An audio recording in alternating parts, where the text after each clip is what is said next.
जळगावच्या MIDC परिसरात एका इमारतीत सुरू असलेल्या कुंटणखान्यावर मध्यरात्री पोलिसांनी छापा टाकून मोठी कारवाई केली।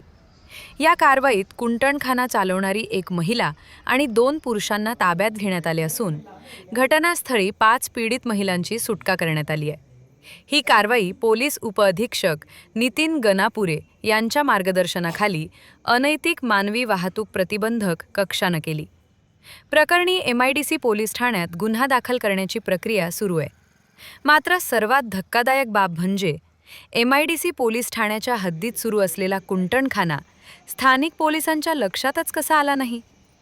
MIDC परिसरात अनेक गैरप्रकार सुरू असल्याची चर्चा आधीपासून असताना हे सगळे कुणाच्या आशीर्वादाने चालते असा थेट सवाल उपस्थित होत आहे।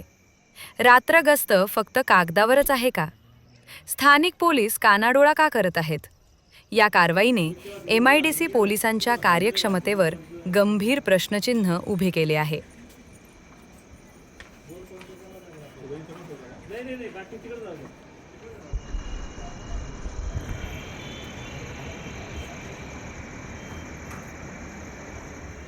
तू यांचं होतं का ते सांग पहिले. तू सिटी मधून तू